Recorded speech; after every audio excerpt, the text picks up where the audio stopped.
Funding for this program was provided by the Annenberg CPB Project.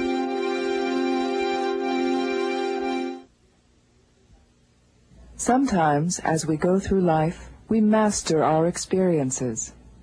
Sometimes we don't.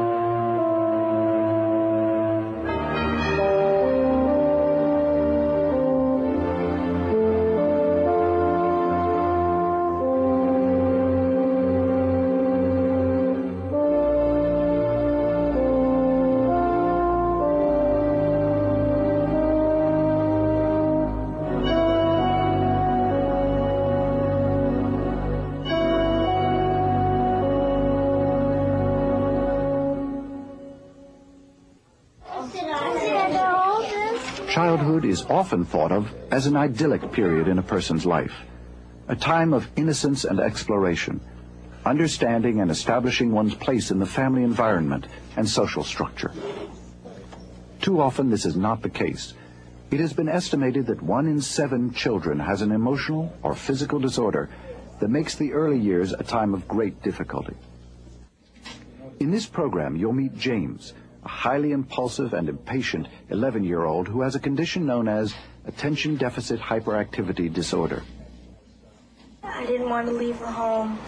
I wanted to be with my mom. I didn't want to go anywhere. And how did that affect your life then? Amanda's fear of being away from her mother is an emotional disorder known as separation anxiety.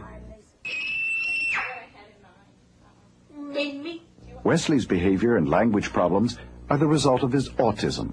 And Paul, who was arrested at 14 for stealing cars, has a behavior problem known as conduct disorder. In this program, we'll examine some of the psychological disorders of childhood, look at what causes them, and some of the ways they are treated. Many psychological disorders can occur in childhood. These may include disruptive behavior problems, emotional disorders, and developmental disorders. Some of these disorders are similar to what an adult may experience. Others are unique to childhood. In either case, it is essential to understand that the criteria for abnormal behavior in children differ from those for adults. It's important to look at children in the context of growing up, that children grow at different rates. Russell T. Jones is Associate Professor of Psychology at Virginia Tech University. It's quite common, for example, for 3-year-old children to talk a lot. But how about the child that does not? Is that a function of an underlying emotional disorder, or is it simply a function of developmental lag? As Dr. Jones points out, there is a range in the process of normal development. Whether behavior is normal or abnormal depends on several important factors: the frequency, duration, and intensity of the behavior. The child who occasionally cries when he or she doesn't get her way, that behavior is qualitatively different from a child who cries quite intensely for long periods of time when he or she doesn't get her way. One may be quite acceptable and an isolated event, whereas another one may be a pattern, which is symptomatic of possible underlying psychopathology. Interest in childhood-related problems and behaviors has intensified in recent years for a variety of reasons. In turn, this has led to an increase in appreciating the unique aspects of childhood psychology. One only needs to look at the alarming statistics on child abuse, sexual abuse, neglect, and child exploitation in today's literature to see that children are yet to achieve the status as do adults in many, many instances. There is significantly less known about childhood psychopathology, and we are now starting to evolve as a field, and we are understanding to a greater extent the assessment, the conceptualization, as well as the treatment of problem behavior.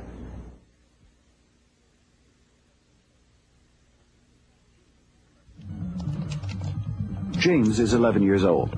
Like many boys his age, he is easily captivated by video games which may hold his attention for long periods of time. So you're going to do that same thing into the knives. Okay, go ahead and do that. I can't do them there. There. Do it in the next spot. Also, like many children his age, he finds everyday tasks like homework are not nearly as stimulating. But James' inability to focus on activities like homework is much more serious than it is for most other children. James is also impulsive. He has a hard time controlling his emotions and his behavior, and that has led to problems for him and his family. It's not my homework to do. I know. You do it. You erased the whole thing. I know. No, come on. Go back and do the rest. When he was 9 months old, we went to some friends' houses, and rather than sit on the couch or sit in our laps like some of the other children, he was climbing up the back of the chair and pulling a cord that hung their lamp on the wall, and he pulled that down and it broke. Just lots of busy activities. And throughout the years, the early months, the pediatrician kept telling us that he was quick-minded. Look at these chapters. Right. Over the next 5 years, James' quick-minded and aggressive behaviors continued and intensified. He had trouble at home and in preschool. It was hard for him to follow instructions and to make friends. These problems were puzzling as well as painful for his parents.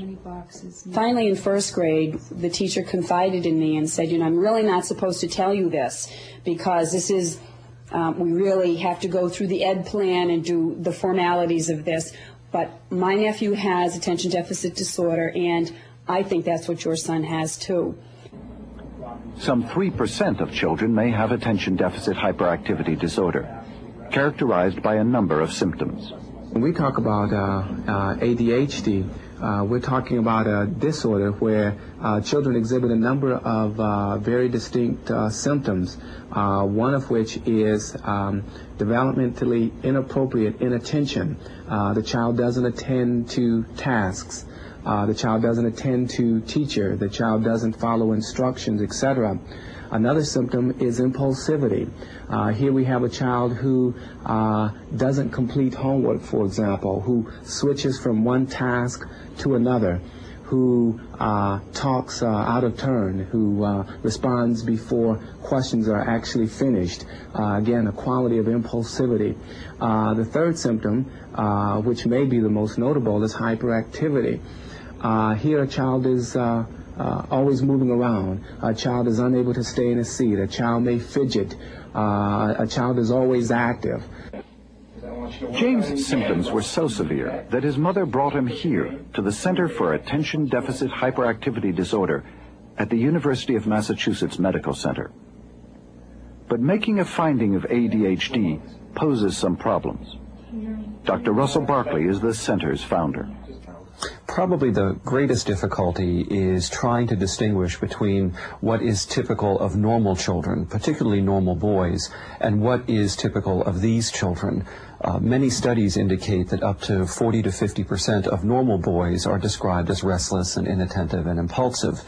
The best way we have of determining whether this child is ADHD or deviant is using the reports of parents and teachers, such as on a behavior rating scale or questionnaire, and comparing that to what teachers say about normal children of that age. That gives us a measure of just how far from normal this child falls in his ratings of behavior by these people.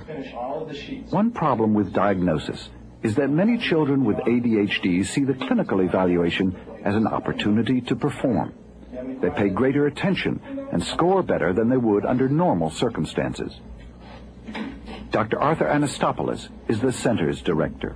You need to keep in mind that when you evaluate children in a clinic, the more novel one-to-one it is, the less likely you'll see ADHD. So our job with them is to create situations that are relatively uninteresting, boring, if you will, of long enough duration, that have a chance of eliciting ADHD symptomatology. One of the evaluation techniques is called the Restricted Academic Situations Task.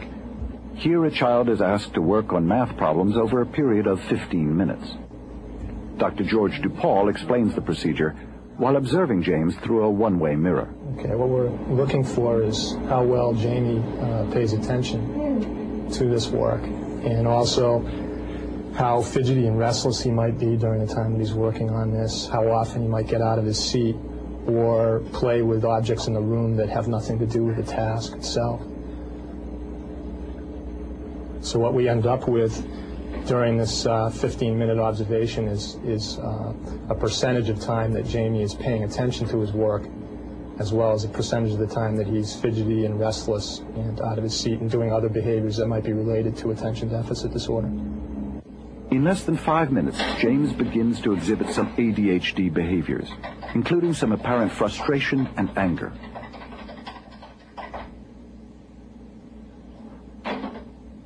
As Dr. DePaul tracks the number of incidents and when they occur, James quickly reaches the limits of his attention span. You'll notice, too, that Jamie was better able to pay attention during the earlier part of this observation, and now as we're approaching the 8 or 9 minute mark of this observation, his attention has really diminished significantly.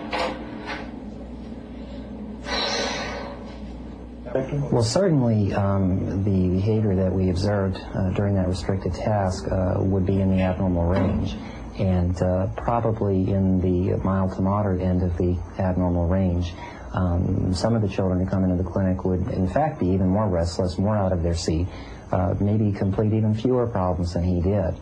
He was at least able to complete 3 out of the 5 pages, I believe, and those were done fairly accurately. So in his case, accuracy was not as much of a problem, but the problem was the total productivity, if you will. If you have an attention deficit, then you ought to be having trouble anytime you're asked to pay attention to something. And yet, they're good with Nintendo, they're lousy at homework. What explains those differences? There have been a few theories around that have suggested that this could develop out of purely social circumstances. Those primarily pertain to either bad parenting or to the degree of stress and change in our society, what you might call the tempo of modern life. We now know that this disorder is not due to how your parents are raising you. Okay, what numbers are you going to use to divide? 62 and 210. Okay, got it. For more than 50 years, the precise cause of attention deficit hyperactivity disorder has remained unknown, although several theories have been offered. Some have suggested that the behaviors related to ADHD have their roots in a specific part of the brain, the frontal lobe. The centers of the brain that control motivation, how sensitive you are to your world and especially the consequences that happen to you, seems to be not working well in these children. It makes them less sensitive then to the things that would motivate a normal child to behave. So we are now coming around to looking at ADHD as a deficit, a biological deficit in motivation. And that seems to explain where they'll do well and where they won't.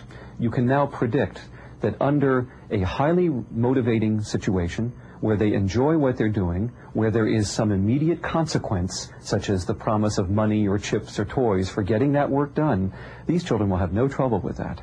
But it also predicts the opposite, where there is no consequence for doing your work, where the work you're asked to do is boring and protracted over long periods of time, for instance, and the consequences for what you do are in the future, in the long run.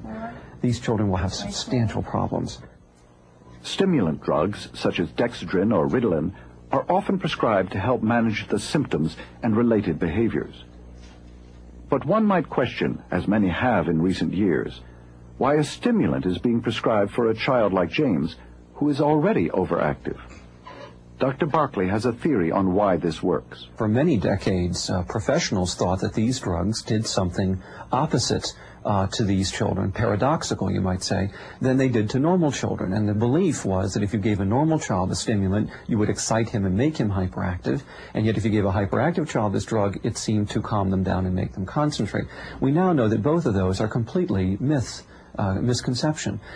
First of all, we have given these drugs to normal children in a few experiments at the National Institute of Mental Health, for instance, and found that normal children get better too. Not as much, because they weren't as deviant in their behavior, but the direction of change is identical to that seen in normal children. Better concentration, less fidgeting, better impulse control, and better work productivity than we would see in the child off medicine.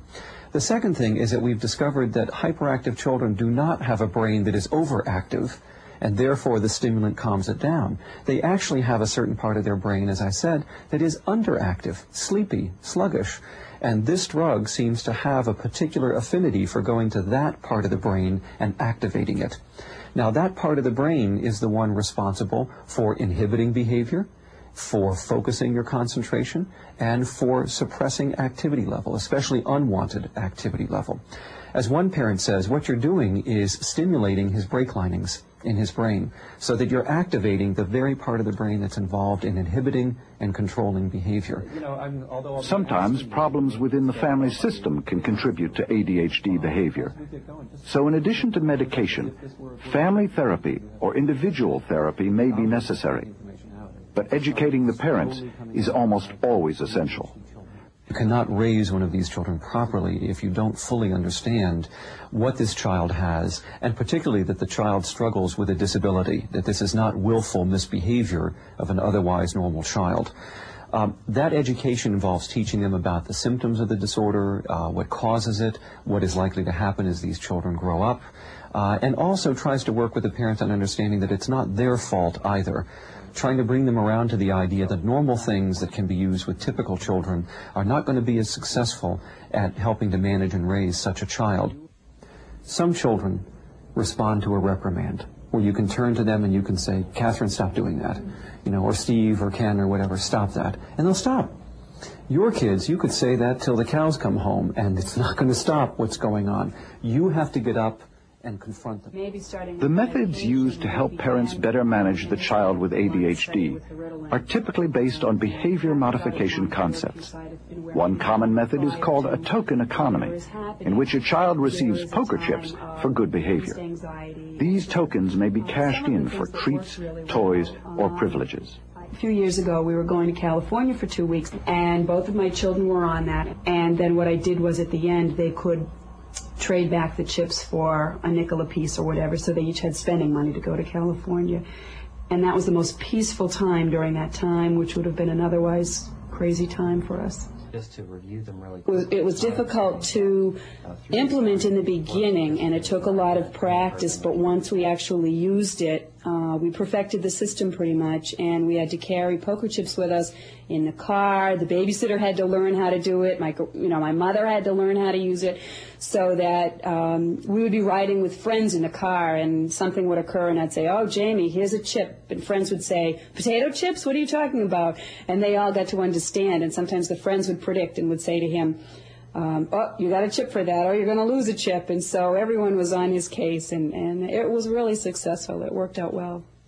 What do we call this? I said, excuse me. Say before? Look at me. What? You're getting points for what today? Being good. No, of course, but when I say to you, I ask you a question, right? Yeah. You just get the answer like that. You don't have to give me all the reasons why. No. Okay, you're going to swallow your voice. I'm going to ask it Children again. with ADHD not only have problems at home, but also at school. Unrecognized and left untreated, a child with ADHD runs the risk of a multitude of problems with schoolwork, teachers, and other students. Oh, nice job. Okay. Pat Henningsen is a special ed teacher who works with children with behavioral problems such as ADHD. She began working with the University of Massachusetts psychologists 3 years ago. John Brown, who do you see? And I'm basically teaching them to tune into themselves at every moment of the day, just to stop and think, look at the situation, and come up with a plan. Because if they don't, that's when, they're so impulsive, and there's just so much going on. It's so difficult for them to focus. Things can go wrong. I mean, at times it's comical because you just watch things fall down and papers falling all over the place, and you just look at them like they're looking, I didn't mean to do it, and they didn't. What am I supposed to do? When we have group time, Shana, what are we supposed to do? One thing. We listen. What else? We review the rules. We pick a target behavior. Okay. You raise your hand every single Excuse day. me. When you're talking to someone, who do you look at? You. The person who is talking. That's right. We remember to what? Raise your hand. That's every right. day. Every day. And throughout the group time, I will remind them about the behavior that we're working on, because they have to be continuously reminded. They also have to be continuously reminded that there is a goal, and at the end of the day, they'll achieve this goal. But the immediacy is the tokens. Nice job, Shana. Would you go up there, please, and find me a proper... Poker chips are given to reinforce positive behaviors. This is most effective when they're given almost immediately. The main focus is to really encourage them to behave, to do the proper thing. I think the misunderstanding with behavior mod is that, oh yeah, you know, they're only doing it because they know they're going to get something out of it, but it's not true, because it works. They do learn to tune into their own behaviors, to tune into the proper behaviors, and to tune into their own behaviors and accept the consequence for it and learn from the consequence. What do you think? Despite advances in understanding and managing attention deficit hyperactivity disorder, only about 1 in 5 children will outgrow the disorder. Those that don't may be vulnerable to a range of problems, including difficulties getting through school, or holding a job, or maintaining relationships. Others may have trouble with substance abuse, and about 1 in 4 will develop serious antisocial behavior marked by repeated arrests. The disorder is one that's very curious because although it seems to have a biological cause to it in many cases, the outcome of the children as they grow older is purely the result of social circumstances. So how well you're doing in adulthood or how poorly you're doing has very little to do with how severe your problems were in childhood or what your causes of your disorder are. Instead, it has a lot more to do with how your family chose to deal with your problems, whether they understood that you had a developmental disorder, whether they used a great deal of punishment and control and discipline, or whether they were very sensitive to your problems. And although they tried to structure your life, they were not over-controlling and excessively punitive with you. So are there enough flowers and vases in the 2 boxes? No. Yes. Okay, do you have to answer yes or no? Probably. So solve it and use the information. The outcome for James is unknown, but his best chance for overcoming his disorder comes from the nurturing and structured environment in which he lives. You hear such gloomy pictures out there about all of these children, that all of these things could potentially happen to them. And a lot of times it does, even with some training or supportive parents. But I think monitoring things closely as we do, we monitor the medication, we're looking into programs on a regular basis, and I'm closely involved with him, and I hope that that combination will help him be successful. A more violent, disruptive behavior disorder is conduct disorder, or CD. Paul was diagnosed with conduct disorder at the age of 14. He was arrested for stealing cars and placed in a juvenile detention center. Donna is Paul's mother. Okay. Did you do what you were supposed to do today? Yes. And you were a good boy, right? Okay. Before, we had a terrible relationship. He didn't feel he could talk to me because I was nothing but a screaming person and I wouldn't listen. We both had tempers. We'd yell, we'd scream. We didn't get anywhere. We'd just go around circles. He'd get so mad, he'd go out, break, steal, rob, whatever, because he was so angry. I'd be tearing my hair out, wanting to strangle him, screaming like a fool, getting nowhere. I used to be selfish, didn't really care about anybody else but me. I had problems with my mom, my brother. When he was here, he'd think he was the boss of everything, take anything he want. And since my mom hadn't seen him for a while, at first, he got everything. I mean, he got everything. And I got really mad and jealous about it, and I started getting in trouble. And at first, it started off just small, and then it just grew bigger, bigger, bigger, and bigger. And I ended up just finally getting taken away from home. It's very traumatic. It's hard to see your son in jail at 14. Very hard. Conduct disorder behaviors begin to appear in some boys when they are 10 or 11 years old, affecting about 1 out of 12 boys. The behaviors include fighting, stealing, destroying property, truancy, and running away. Psychologist Jerry Patterson of the Oregon Social Learning Center describes a typical child with conduct disorder. A child with conduct disorder is likely to be a boy, and he's likely to be pretty unpleasant to be around.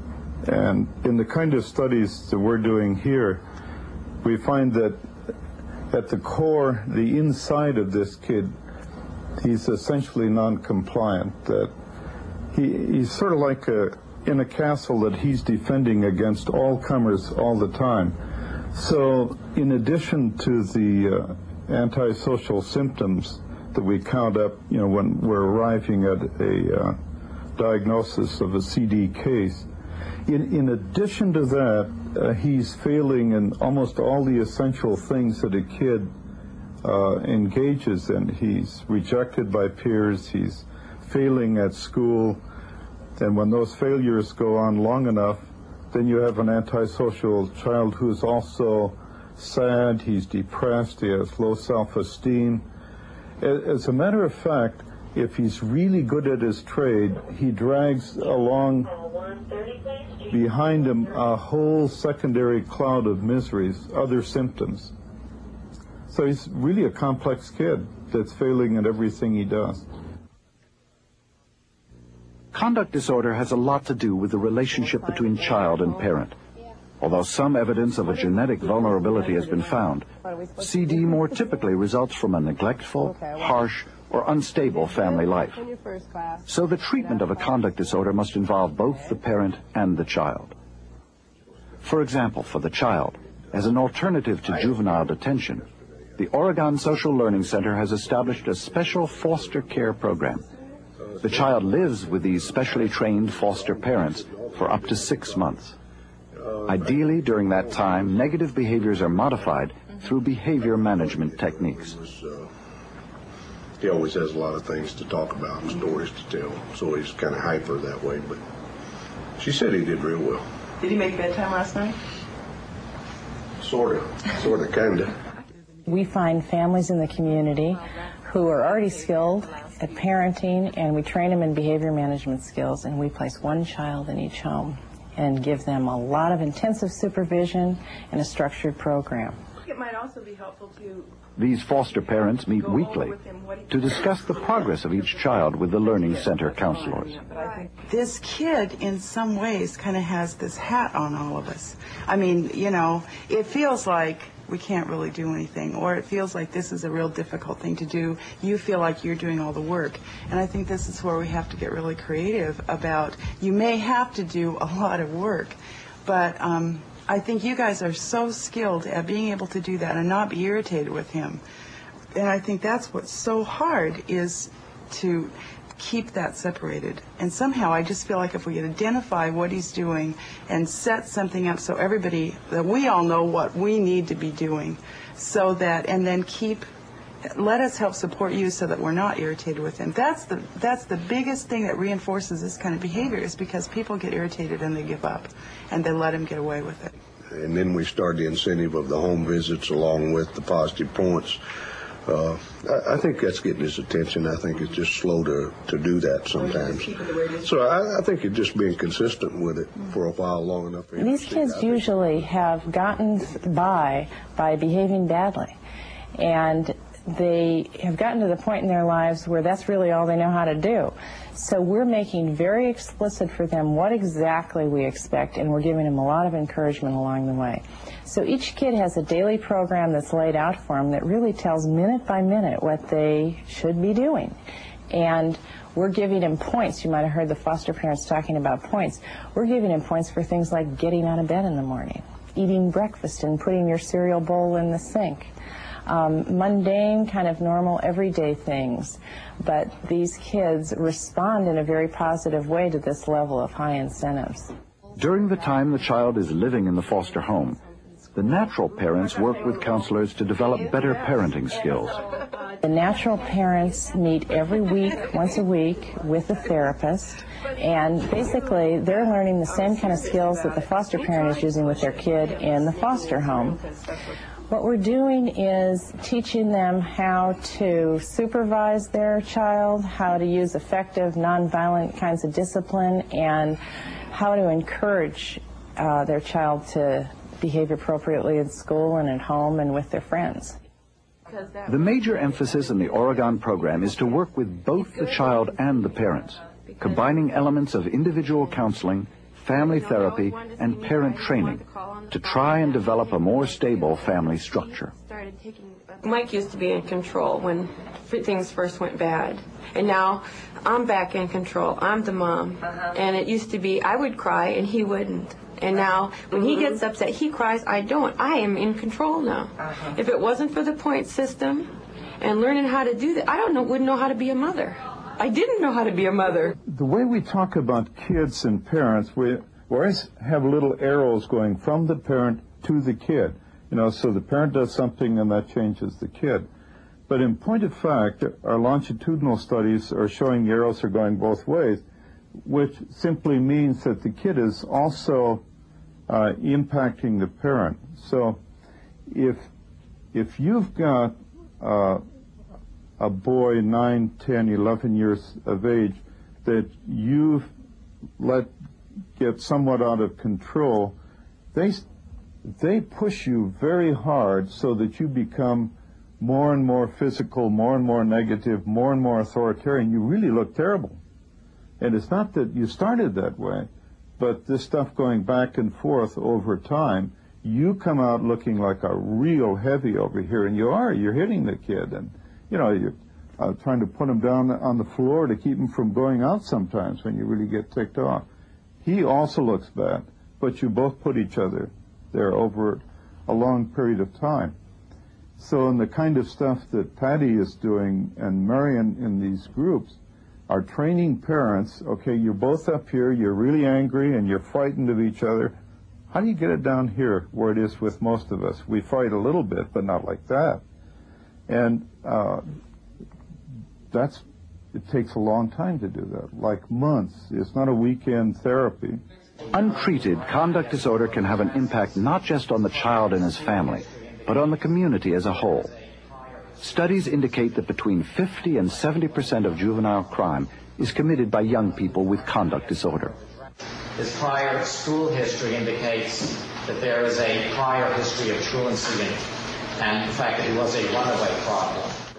Yeah, kids who are seriously conduct disordered and don't get out of that pattern, there are a lot of longitudinal studies show that the prognosis for them in adulthood is pretty grim. They're incarcerated more often, they have more traffic accidents, they're divorced more often, they don't hold down jobs. All of their relationships are unstable, they end up in mental institutions. Just about every bad outcome that you can think about, these people have. After 6 months of living with his foster family, Paul was allowed to return to his mother.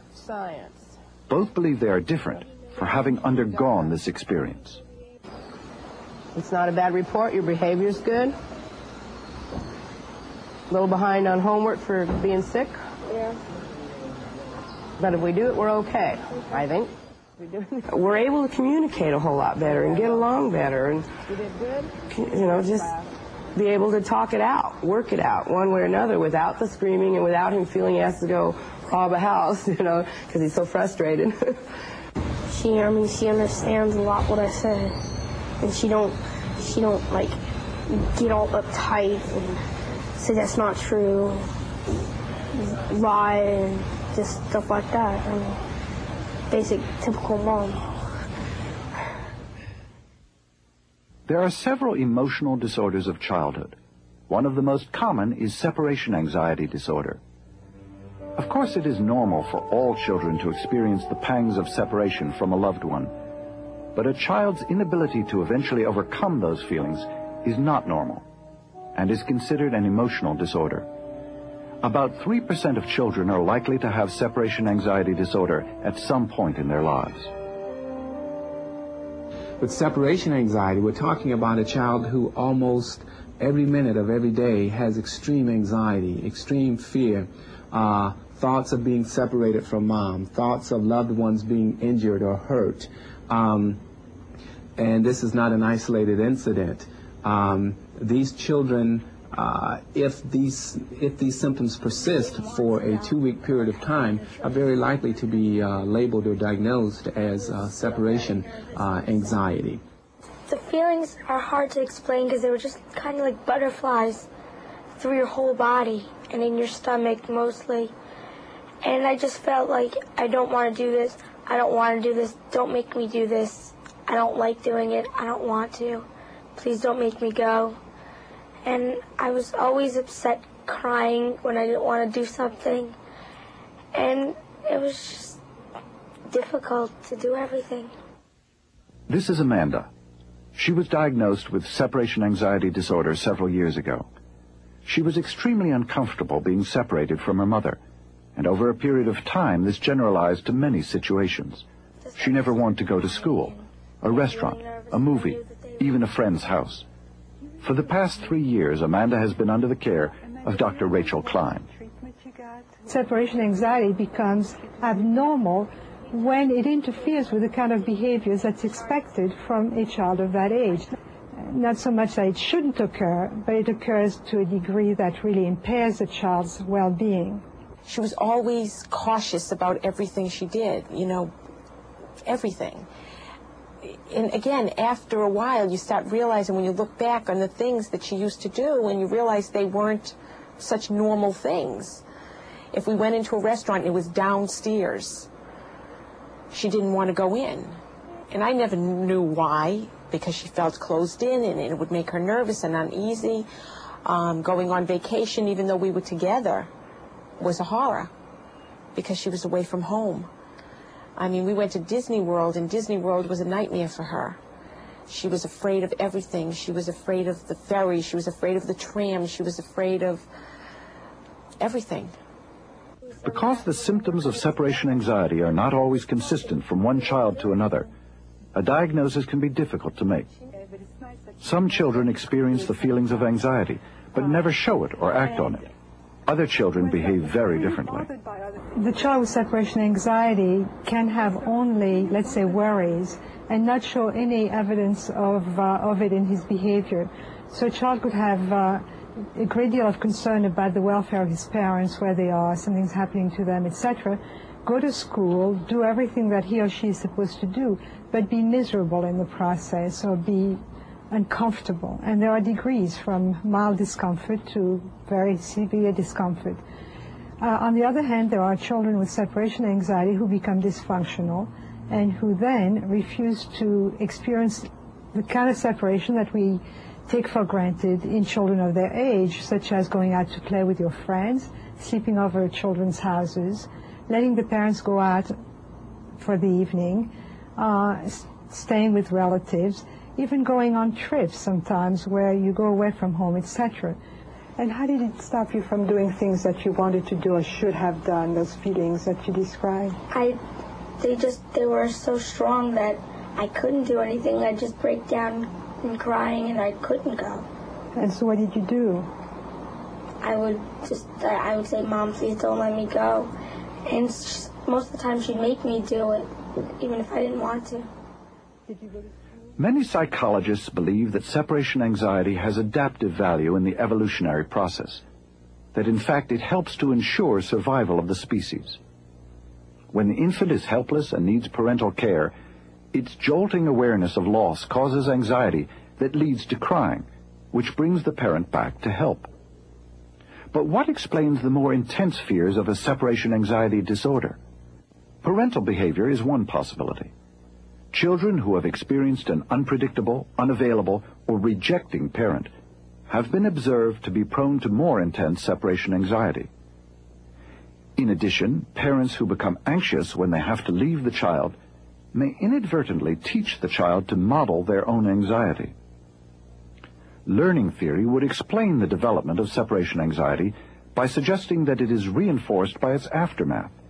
A mother hastens back to the child that has had separation anxiety, and the child learns that anxiety is a useful tool in getting what it wants. Experts also generally agree that some children are simply temperamentally different from birth and more prone to anxiety. Sometimes these temperamental differences can lead parents to react negatively. This can then increase the separation anxiety. But parental behavior is not the only explanation. Traumatic childhood events, a long illness, a death in the family, even an extended parental vacation, may separate the child from a loved one and exacerbate normal childhood fears. Some psychodynamic theorists see children's unconscious anger at their parents at the heart of separation anxiety disorder. The angry wishes can become so intense The children fear the parent will actually die or go away. Others, such as those of the object relations school, view separation anxiety as arising from the child's fear that it cannot relieve its own pain, that separation from a loved one will literally cause annihilation of the self. Whatever causes separation anxiety disorder, it always requires attention and treatment. Treatment for separation anxiety disorder can involve traditional play therapy, family therapy, in which the whole family system is investigated, plus traditional exposure therapy, which involves a supervised, step-by-step process of encouraging the child to confront the situations that create anxiety for her. This was an important part of Dr. Klein's therapy with Amanda. That essentially helps the child learn that in a situation of separation, he's okay. Because what happens in these children is that they're afraid to be away from their parents, and then they develop the fear when they're not separated, that once separated, something terrible will happen. So that the actual experience of being without their parents is corrective in many cases. But just talking about how bad you feel, in my experience, is not. Parents aren't trying to keep the children with them. What they do, really, what seems to be more typical of them, is that they can't bring themselves to inflict pain on their child. So when the child doesn't want to separate, they can't sort of say, well, tough, but that's the way it's going to be. They plead, they reason, they lose it. But I have yet to see a mother who was resentful of the progress that her child made. And if she were the one hanging on to the child, she should really be resentful of the fact that the child is cured. And I've never seen a mother be destroyed by that. Do you have sleepover days where you go to other kids' houses? All the time. All the time? Yep. Is it fun? A lot of fun. Yes? Yeah. Okay, I won't ask you what goes on. Okay? Don't ask.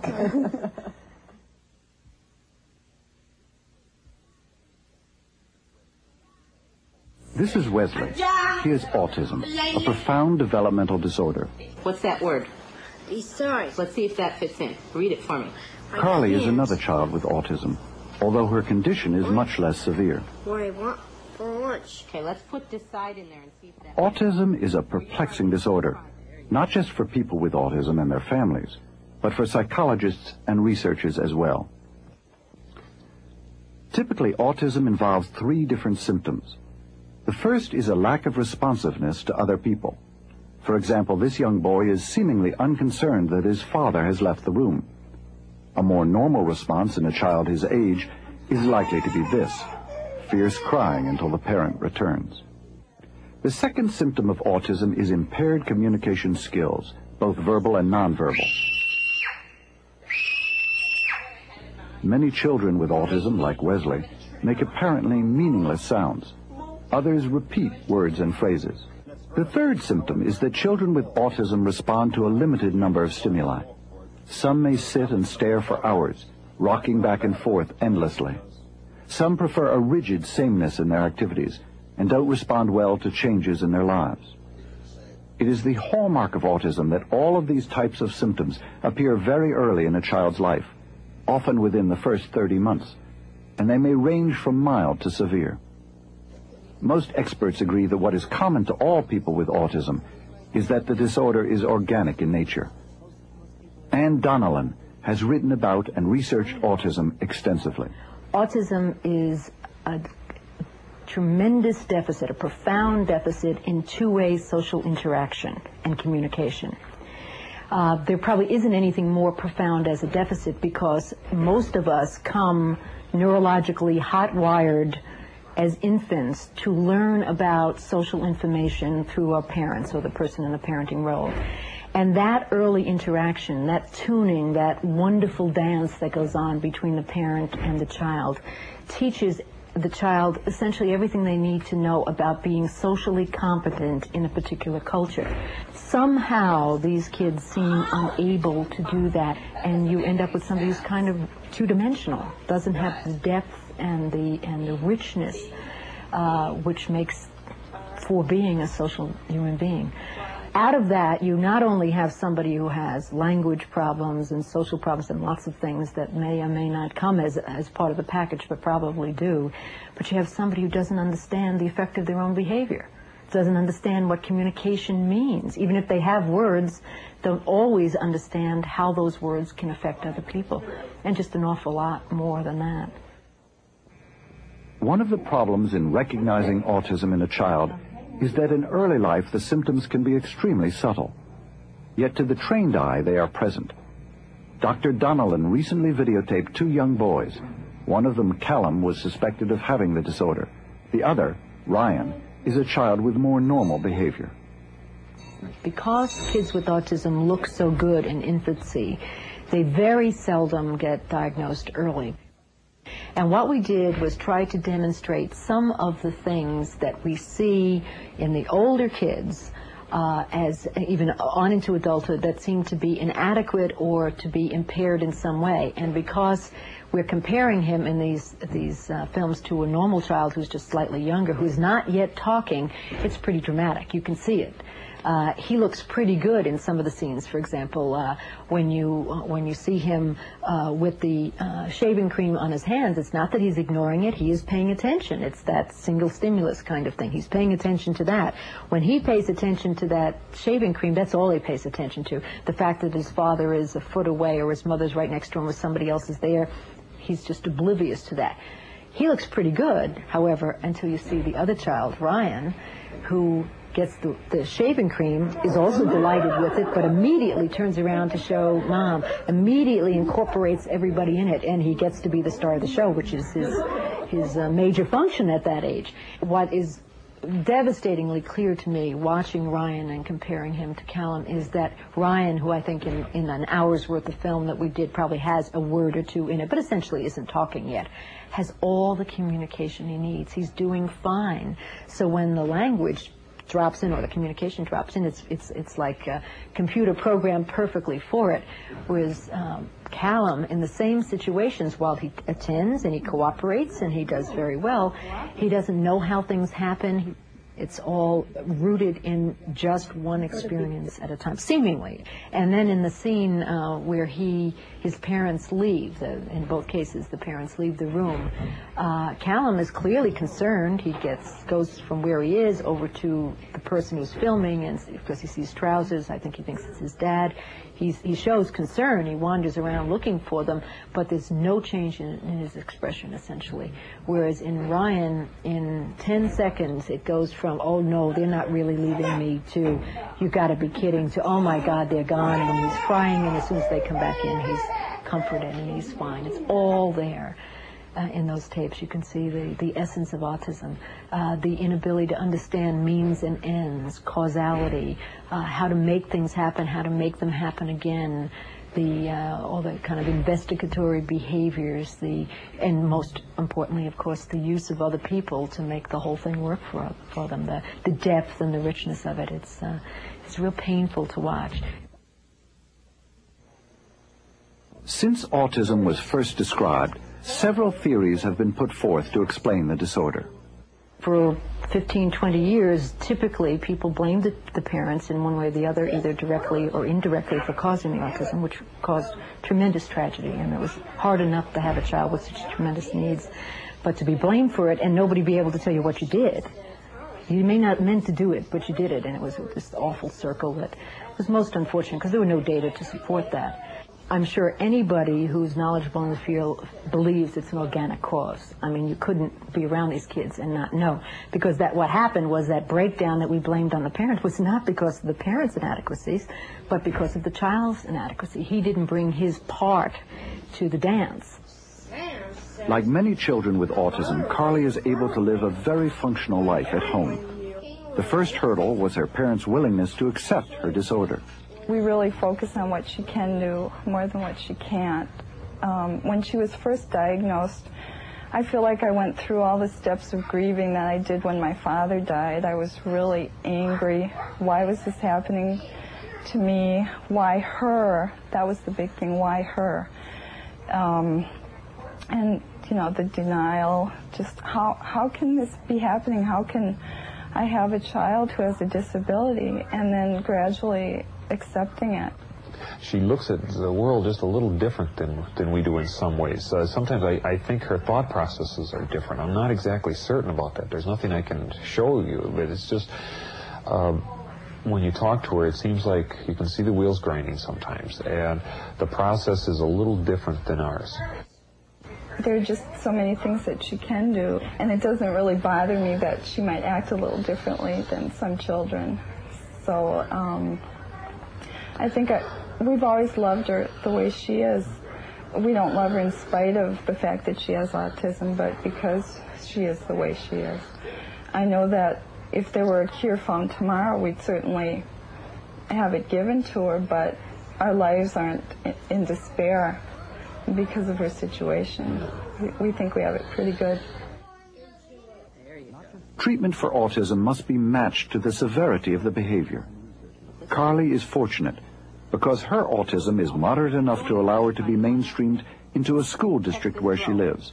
Nancy Negri is the district coordinator for Carly's program. She would fall into the range of people that we call more able individuals with autism. I think her autism is fairly classic. It looks, to be that way. Her clearest problems are in the area of speech and language, but she doesn't have any of the severe kinds of acting out behaviors that other kids have. She does have language. She can use language to communicate. It's still not as easy for her, but it's there, which is not something that is true for all kids with autism. But what we know about those kinds of students is that they can continue to progress and to learn academically. I've worked with and supported a number of students who in fact have gone on to junior college. They still need support at that level. They need some help, especially with, in the area of social skills, and sometimes some adaptations for the academics when it's a real lecture kind of format. But they certainly have that potential. We know people who have PhDs and also have autism. Carly? Is it 9? How many people think Carly's right? Yeah. If Carly is a child whose autism would be considered mild to moderate, Wesley is in the more moderate to severe end of the spectrum. Because of his inability to communicate in any meaningful way, Wesley was assumed to be retarded. But advances in the understanding of autism now raise some questions. Are these people lacking in intelligence? Are they simply unable to communicate in ways that are understandable? Or is it both? Well, this is a magic moment in time in some ways, because if you had asked that question a year ago, I would have said that the literature tells us, and my experience tells me that most people with autism, certainly 75%, have the additional problem of mental retardation. I'm not saying that isn't true. I'm saying we don't know what that means anymore, because many of the young people with autism and young adults with autism who have been given a visual, a written word means to communicate are demonstrating that they have fairly good symbolic ability, that they're much more aware of what's going on than they ever gave any indication of from their affective behavior or from their observable behavior, and that they can use the written word to communicate when nobody ever taught them to read. The method of communicating is a small electronic keyboard that is able to display typed messages, a device often used by people who have lost their ability to speak. In this videotaped session in Wesley's home, he was able over a period of time to communicate his thoughts to the outside world. For example, when he was asked what he would like people watching to know, he typed this message. The biology course he refers to is a high school level program in which he excels. The remarkable fact about this is that Wesley was never formally taught to read or write. Somehow, he was able to learn on his own. No one knew he could read even one word. And now we have somebody who is typing out with one finger messages quite clear and quite coherent to his mother and to other people. We don't know what all that means, and so far, every young person with autism with whom it has been tried that I know of, they've been able to do something, and things that we didn't even know they could do. So I don't know what it means, and everybody's just sort of saying, oh my goodness, what is this phenomenon? I don't believe that it's the magic key. I think it is a communication device, but they still need to learn all the other things they need to learn, just like Carly, who has reasonably good language for a person with autism, still needs to learn all the rest. Only a small number of children with autism have had an opportunity to use the communicator. As Dr. Don Ellen suggests, there is much that remains unknown about autism. New insights are being made as a result of breakthroughs like Wesley and others like him using a communicator, or from children like Carly, who can maintain a high degree of independent living when given the proper structure. I've never seen a person with autism or any developmental disability given the reasonable supports who couldn't be maintained in the community. Even the most physically fragile kids, kids who are on total life supports can be maintained in the community if the right support is there. In autism, it's far simpler than that. We know what people need. If the supports are there, they can have jobs, they can have relationships, they can be in their community. They're going to need help. I mean, they're going to need all kinds of help, from just those people who need, to make sure somebody else watches over their shoulder when they're signing contracts, to those who need a lot of help in managing their everyday lives. But given the right supports, every person with autism can live, work, and recreate as a more fully functioning person in their community. It's cheaper, it's better, it's more humane, and on a very personal level, I figure that one day I'm going to join the group of the disabled if I live long enough. I'd like to have a society that treats people better than we have historically treated people with autism. We have concentrated in this program on those children who show dysfunctional behavior. It's important to remember, however, that not all such behavior is symptomatic of deep, abnormal problems. Dr. Jones. Certainly there are norms, but I think it's important to know that children deviate from the norm. And when children deviate from the norm, that doesn't necessarily mean psychopathology, doesn't necessarily mean underlying emotional disorder. It could simply mean developmental lag. It could mean the child simply isn't ready to talk. And that with proper nurturance, with proper reinforcement, patience on the part of parents, change agents, this child is very likely to develop into a great child, very likely to develop into a very normal, appropriately functioning individual.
Funding for this program was provided by the Annenberg CPB Project. You can order these programs on video cassette. Call 1-800-LEARNER and visit us at www.learner.org/channel. The Annenberg CPB.